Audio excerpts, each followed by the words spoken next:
Hi, everybody.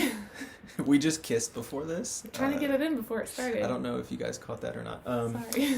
So, back for another video. Again, I'm Cody. This is my wife, Jillian. We are taking the time to kind of talk through all of our experiences, baby making and baby raising, if you will. Not so much the baby making. That's not on these videos. Yeah, we're not going to go through that. Anyways, so our last video, we kind of touched on the 3 to 6 week time frame as far as how old your baby is, how long after the birth and everything. We're going to talk today 7 to 10. Which is where we are now. Which is where we are now with our third daughter, Collins, who... I think she's 10 weeks this week. Right? 9? I think it's 9. 10. Anyway, it's terrible. Wow. So we're right in the middle of kind of this, so it hits pretty close to home. I mean, this is our third child, so we've gone through this before, but we're kind of in this season right now. The big thing that happens or can happen during this kind of window of time, and that's happened for us, is dropping that overnight feeding, which again, the baby's still getting plenty of calories, so you're not just, cutting out a feeding and, your baby's suffering. You just have to adjust it during the day and kind of stagger those feedings. And again, for those that don't know, we plan on making a few extra videos, kind of going through like step by step. These are the schedules that have worked for us. And kind of the ones that we implement, but we'll make those later and make those available. Yeah, but to give you like an overview of things that have been really helpful for us. Kind of high level. So with Collins, she successfully dropped her overnight feeding she first did it at 6 weeks. And then I would say consistently week 7. 7 and 8, yeah. So right now she's going, her final feeding is at 10:30. 10:30. And then we feed her at 6:30. And she doesn't wake up. So she's dropped it successfully, which is so nice. So great. For all of those that have had parents, all those parents that have had kids that has made that transition, that first night that you get rest is overnight without waking up is just like life-changing. You wake up in the morning, at least we do. I wake up and I'm like, did you feed her? Did you get up? I didn't. Did anyone get up? Did you get up?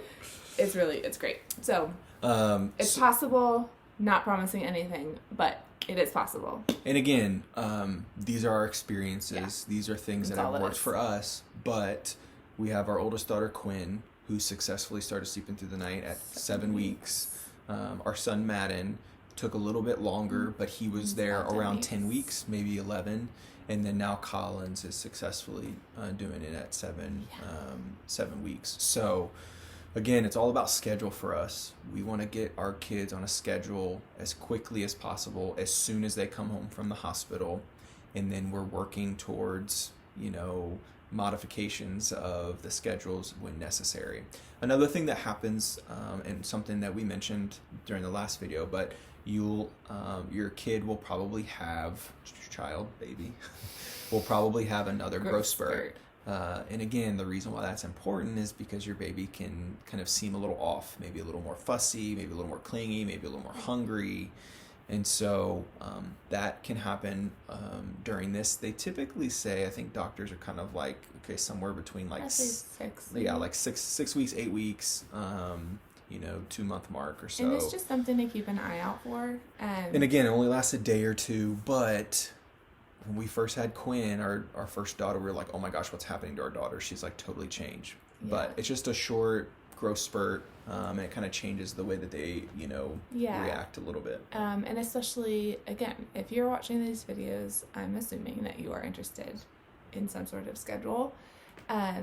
If you need to make adjustments during those 1 to 2 days, do it. Just kind of, return back to the schedule when you can. It's just a baby. They're learning. It's also, again, just comforting to know, like, okay, this is a growth spurt. They may need to eat more. They just might need to be held for a little bit longer. Nothing is wrong. It's all good. It's supposed to happen. But you don't need to kind of throw everything out the window just because you know what's happening. I'd also add just kind of one more thing in there. We are not saying that we are so regimented on a schedule that if our baby our babies wake up, you know, let's just say an hour before they're supposed to feed, and they're like crying bloody murder, we are not waiting an hour to feed them. We're going to adjust our schedule, make those changes, and then ideally that next feeding or maybe the one after, get right back on schedule. Because let's just take that example all the way home.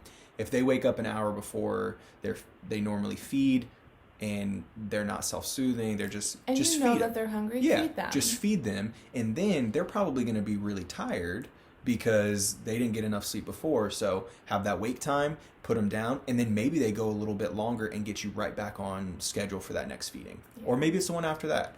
But please don't hear us say that we only stick to those schedules. I mean, we've had situations on airplanes where we've tried to... you got to do what you got to do on an airplane for sure. And yeah, it sounds silly to say, but we've actually really loved the flexibility that schedules allow for us, because we know what we'd like our schedule to look like.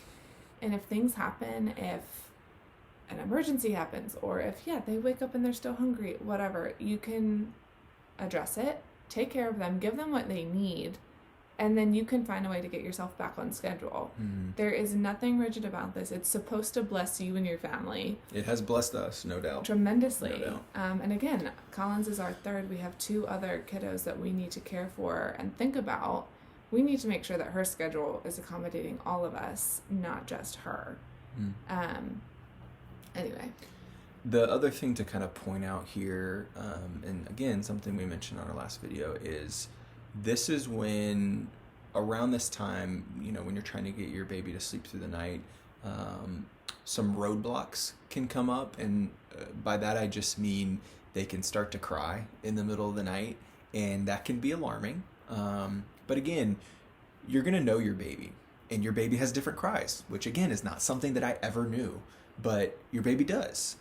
A sleeping cry is different than a tired cry. You know, a hungry cry is different.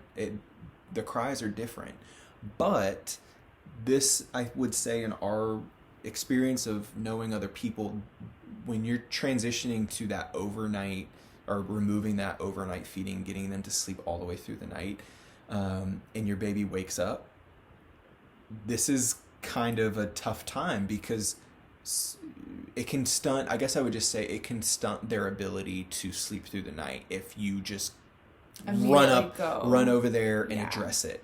And so we really have tried to take into consideration and adapt and utilize letting them cry it out. Which I know there's a lot of judgment or opinion on that matter. Maybe angst is the right word. I promise we're not heartless. I promise we love our babies. And it's hard. And, it's so super hard. I will say the first is the hardest. Yeah. Your heartstrings are just tugging. That's I would true. look at him like, because I think we in our would last sometimes video, like almost cry. Yeah, it's heartbreaking. I think in our last video we mentioned we try to give them about 10 minutes, especially during this stage of life. If they can work it out, maybe great. 15. Yeah. And I remember with our first daughter, Quinn, he was like, okay, 10 minutes. And I was like, okay, how long has it been? He's like, it's been 2 minutes. Yeah, it goes by so awful, slow. Yeah. But I promise you, again, the beauty of what we've found, the beauty of these schedules and structure, is that I know that she's okay. I know that she's not hungry. I know that she is able to sleep 7 hours at 7 weeks, 8 hours at 8 weeks.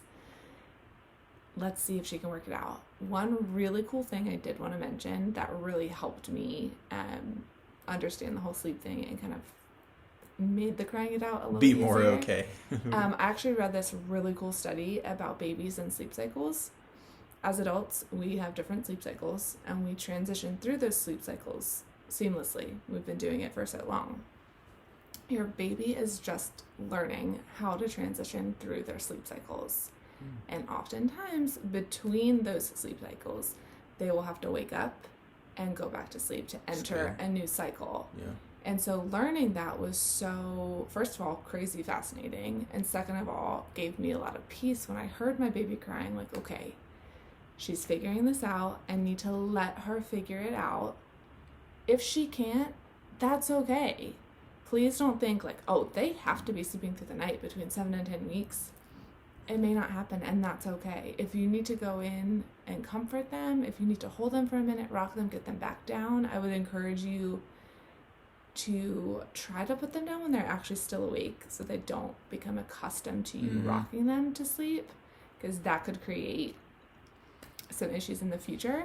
But it could be a diaper, it could be just gas. Sometimes we've picked up our baby and it's like immediately they'll burp and then they're like right back to sleep. Yeah. It could just be a little discomfort. So for sure, crying it out is not as mean as it sounds. But just give them a chance. We have heard and found from friends, neighbors, whoever, that oftentimes parents aren't giving their kids a chance to self-soothe.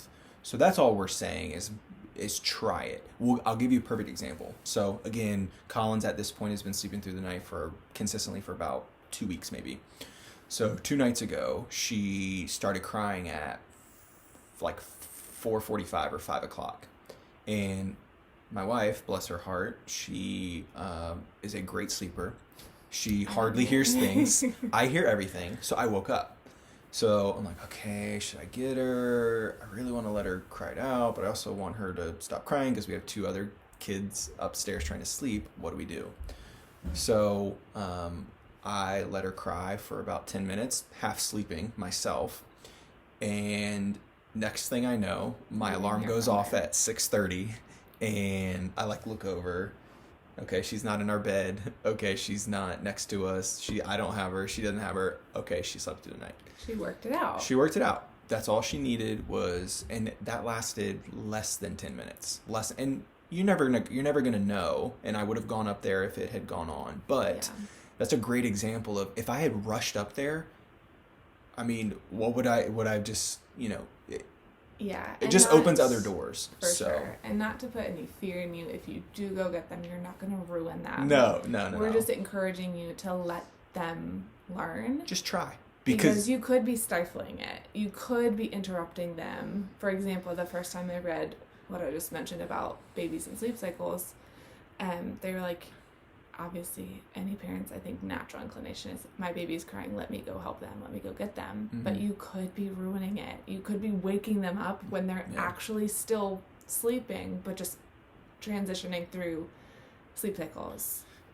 Go ahead. I was just going to say, we're kind of wrapping up here, but the beautiful thing about this, kind of doing it this way, is you can always go get your baby and soothe, pick up, do whatever you need to do. But if you go immediately, you're obviously not able to ever let them work it out themselves. So you have a plan B or another option if you let them, kind of self-soothe and cry it out at the beginning, I guess is. Yeah. And one thing I do want to mention, I don't think we've actually mentioned it thus far. Our whole kind of intention with parenting is to keep everything super low maintenance. And so something else that's really helped us too, because I think people's natural inclination is like, shh, baby's sleeping, everything's quiet, everything needs to be careful for baby. We honestly don't really work that way. Now, yes, if the baby is sleeping, we try to keep the toddlers, to a light screen. Yeah. But for example, I run the vacuum during the day when baby is napping. We try to get our babies just used to life, used to our family. Yeah. Our daughter Quinn was probably the best when it came to noise. We took her so many places. We took her places, but we never even had a noise machine. I will say now with our second and third, we do use a sound machine, which is awesome and super helpful. We never used one with Quinn. We were like, the world is her sound machine. Yeah. And it's true. But the earlier you start, it just becomes so natural to them, and it's just going to be really great for you and your kiddos. Mm-hmm. We know plenty of parents, there's zero judgment, who they've gotten their babies used to certain things. They've gotten their baby used to falling asleep with a fan and a sound machine and certain things. That's fine, and it works, and that's great. But how freeing is it to know that if you go on vacation and you forget said thing, you can, their favorite whatever, it's not going to be the end of the world, and they're still going to be able to sleep and carry on. So low maintenance is really our intention with raising our kiddos. We've found it to be pretty successful thus far, and I hope that you do too. Anything else? Nope. Again, big thing that happened here is another growth spurt, and then potentially sleeping through the night or starting that transition. So good luck. Thanks. We'll see you next time. Bye.